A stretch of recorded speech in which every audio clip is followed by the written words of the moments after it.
오늘도 우리는 예배자이며 기도 훈련 중에 있는 제자들입니다. 오늘 본문 말씀을 통해서 십자가의 언어,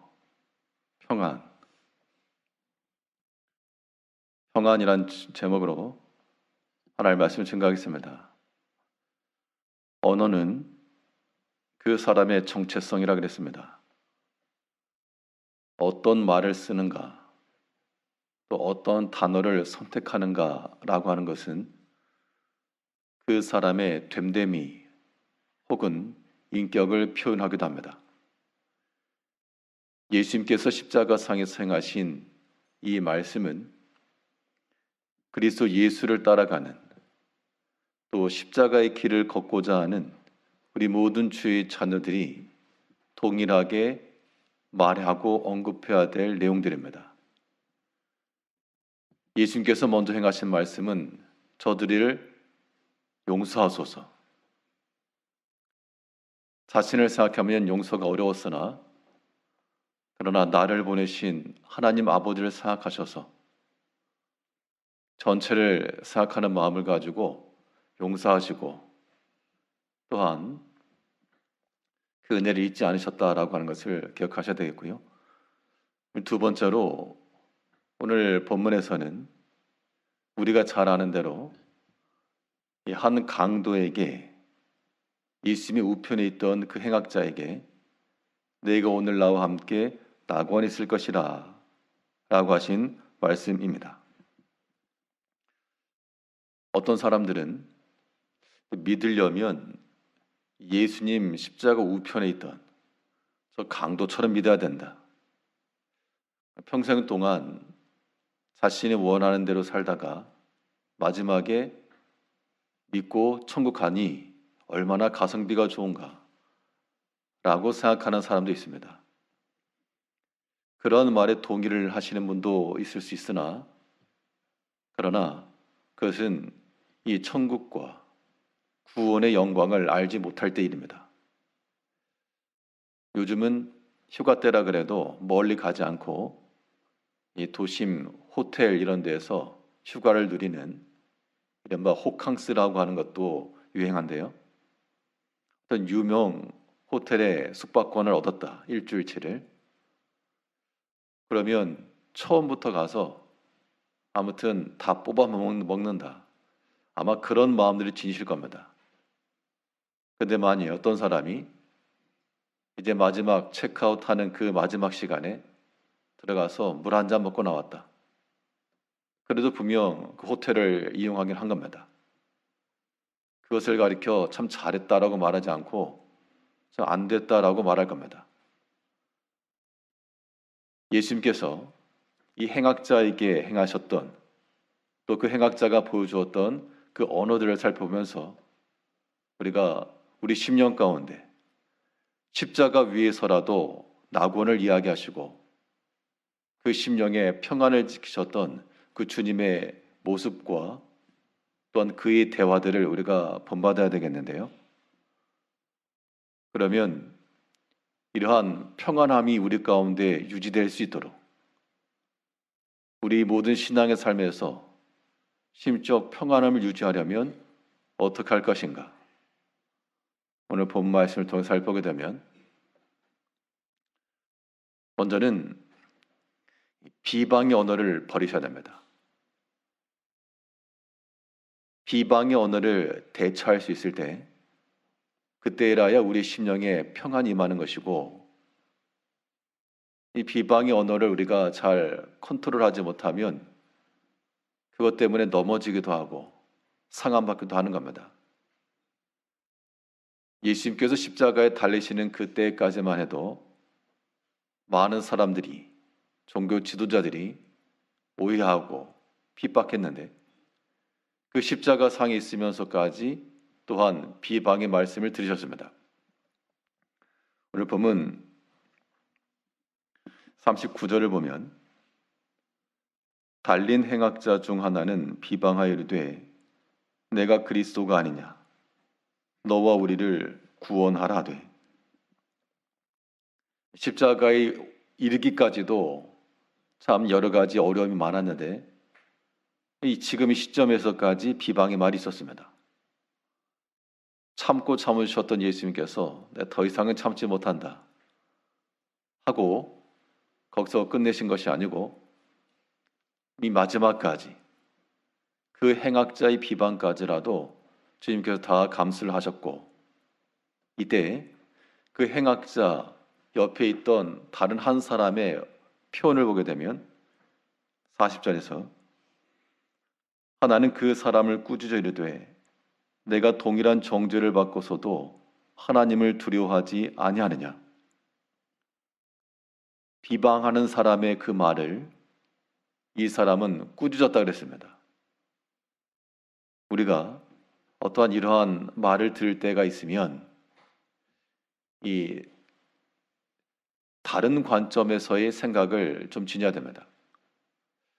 나를 비방하는 소리가 있다라고 했을 때 그렇게도 생각할 수 있겠구나라고 하는 그런 반대의 관점에서 생각을 하게 되면 얼마든지 우리가 컨트롤해 갈 수 있습니다. 물론 그런 것들이 이해가 되거나 납득이 되거나 마음이 흡족하면 되지 않겠지만 분명 여러 가지 일들에 대해서 비방의 말들은 우리가 항상 들으니까요. 그렇게도 생각할 수 있겠구나 라고 생각하는 사람들은 그 비방의 말을 대응하는 겁니다. 그렇지 않으면 그러한 말들이 날카로운 칼이 되어서 우리를 상하게 하니 우리가 그렇게 상함받을 이유가 없습니다. 예수님께 비방의 말을 하였던 이 사람의 말은 정당하지도 또한 합당하지도 않았으나 예수님께서 그것에 대해서 상함받지 않으시고 그것으로 구원의 일을 중단도 하지 않으시고 또 이 옆에 있던 다른 행악자 한 사람이 그 비방의 말을 지금 물리친 겁니다. 비방의 말에 대한 대처라고 하는 것은 그렇게도 생각할 수 있겠구나라고 하는 이 반대의 관점을 생각하면 조금 우리가 대처를 할 수가 있겠고, 또 중요한 점은 이런 비방의 말에 대해서는 동조하지 않아야 됩니다. 이 또한 우리 심령의 평안을 지키는 길입니다.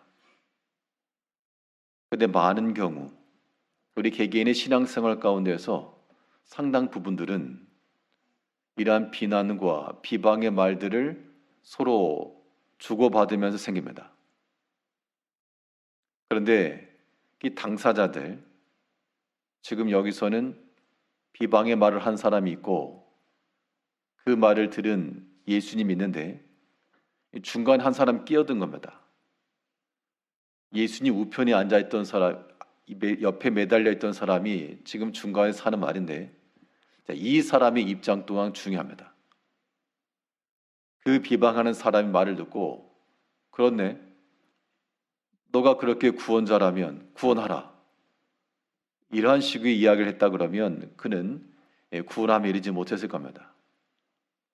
그러나 그 행악자의 말은 비방하는 자를 어떻게 했습니까? 40절에 보니까요. 하나는 그 사람을 꾸짖어 이르되 내가 동일한 정죄를 받고서도 하나님을 두려워하지 아니하느냐. 비방의 언어에 대해서 꾸짖었습니다. 우리가 악한 일에 동조하는 것은 그보다 더욱 악행하는 자가 되는 겁니다. 실제로 어떤 이런 이야기들이 오고 가다 보면 비방하는 말에 대해서 이 동조하는 것이 일을 더 크게 만드는 경우도 있습니다. 우리는 중재의 사람, 화평의 사람, 온유한 사람이 되어야 되겠는데 중간에서 말을 하나 더 얹고 아닌 건 자기의 생각을 좀 더 섞고 그렇게 해서 평안함이 이르게 하는 것이 아니라 더 반목과 더 막힘과 분노가 커지게 되는 그런 일을 이룰 수도 있다는 겁니다. 그건 십자가의 길이 아니에요. 예수님께서 걸어가신 이 십자가의 길, 또 그 십자가상에서 행하신 이 모든 말씀은 비방하는 자들 앞에서 평안과 낙원을 이야기하셨습니다. 이제 우리의 모든 삶 속에서도 우리를 어지럽게 만드는 많은 사람들이 있을 것이고 또 그런 비방의 언어는 있을 것이나 사람의 말이 우리의 심령을 깨치지 못하게 하시고 믿음 생활이라고 하는 것은 하나님 앞에서 생각하는 것인데 왜 사람의 말들로 하여금 방해받게 하는가? 이건 어리석은 겁니다.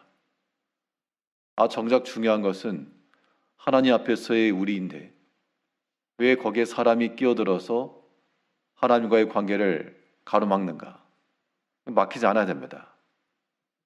이제 우리에게서 이러한 비방의 언어들을 들을 때마다 유연하게 대처할 수 있도록 물론 듣기는 어려우시겠으나 다른 관점에서는 그렇게도 생각할 수 있겠구나.